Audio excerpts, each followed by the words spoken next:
Halo, perkenalkan nama saya Mila Rodian Cematau dengan NIM 8420 520230400. Nah, untuk kali ini saya akan mempresentasikan materi tentang ekologi dan keanekaragaman hayati sebagai syarat untuk memperoleh nilai ujian tengah semester mata kuliah inovasi pembelajaran.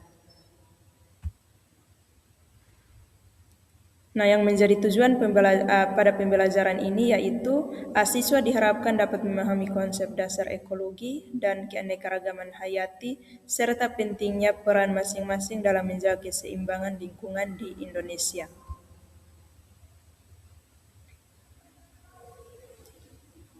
Yang berikut yaitu pengertian ekologi.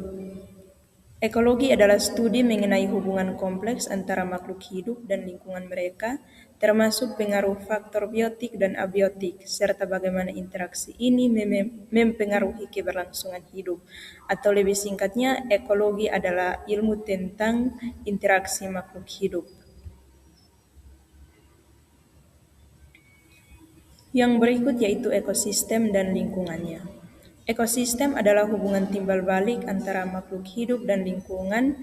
Interaksi ini menciptakan keseimbangan yang penting untuk kelangsungan hidup semua spesies, baik biotik maupun abiotik, di dalam ekosistem tersebut.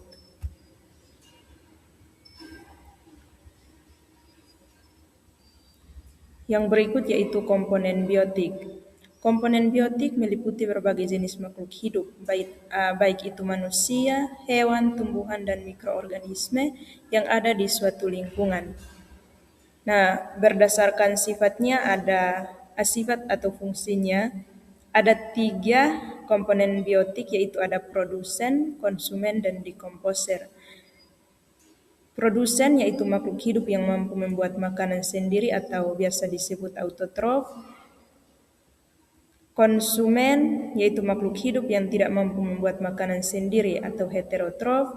Dan dekomposer yaitu makhluk hidup yang memperoleh makanan dengan menguraikan dan menyerap sisa makhluk hidup yang telah mati. Yang kedua yaitu komponen abiotik. Komponen abiotik adalah komponen tidak hidup yang ada pada sebuah lingkungan. Yang termasuk dalam komponen abiotik yaitu ada 5. Yang pertama air, suhu, cahaya, udara, dan juga tanah. Nah, alasan mengapa kelimanya termasuk dalam komponen abiotik yaitu kelimanya bukan makhluk hidup tetapi menjadi faktor fisik dan kimia lingkungan yang menentukan kelangsungan hidup makhluk hidup. Yang berikut yaitu interaksi makhluk hidup. Ada 3 yaitu ada simbiosis, kompetisi, dan predasi. Simbiosis adalah hubungan saling menguntungkan antara 2 makhluk hidup seperti antara lebah dan bunga, di mana lebah mendapatkan nektar sementara bunga mendapatkan bantuan dalam penyerbukan. Yang kedua yaitu kompetisi, terjadi ketika 2 atau lebih makhluk hidup berjuang untuk sumber daya yang sama, seperti makanan atau ruang hidup. Contohnya, rusa yang bersaing untuk mendapatkan pakan. Yang ketiga yaitu predasi, adalah interaksi di mana satu makhluk hidup atau si predator memburu dan memakan makhluk hidup lainnya, si mangsa, misalnya singa yang memburu serba sebagai sumber makanan. Rantai makanan dalam ekosistem. Rantai makanan menggambarkan aliran energi dari satu makhluk hidup ke makhluk hidup lainnya.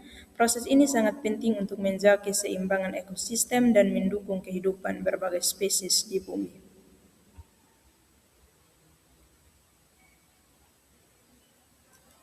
Yang berikut yaitu keanekaragaman hayati atau biasa disebut variasi makhluk hidup di bumi. Keanekaragaman hayati adalah berbagai spesies dan ekosistem yang ada di planet kita yang berperan penting dalam menjaga keseimbangan lingkungan dan keberlangsungan hidup makhluk hidup.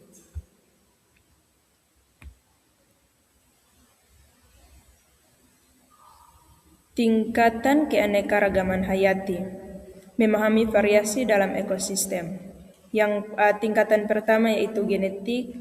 Keanekaragaman genetik mencakup variasi dalam DNA di dalam spesies yang memengaruhi kemampuan adaptasi dan kelangsungan hidup mereka dalam lingkungan yang berubah.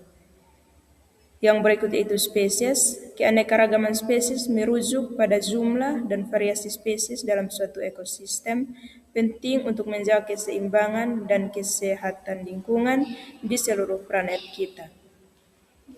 Yang ketiga itu ekosistem. Keanekaragaman ekosistem mencakup berbagai jenis ekosistem yang ada seperti hutan, laut, dan padang rumput yang masing-masing memiliki fungsi dan spesies unik yang saling berinteraksi. Yang berikut yaitu keanekaragaman hayati di Indonesia. Indonesia adalah rumah bagi keanekaragaman hayati yang luar biasa, termasuk komodo yang ikonik. Ekosistem unik ini mendukung banyak spesies, menekankan perlunya ada upaya konservasi untuk melindungi warisan alam kita yang tak ternilai harganya bagi generasi mendatang.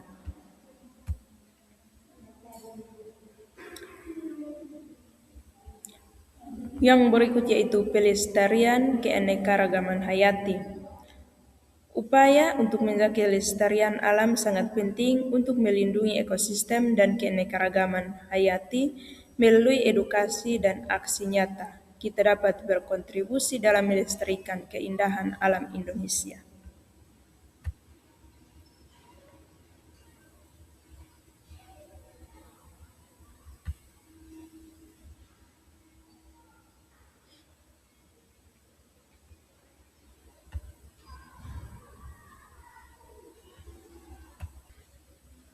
Sekian dari hasil presentasi saya. Terima kasih.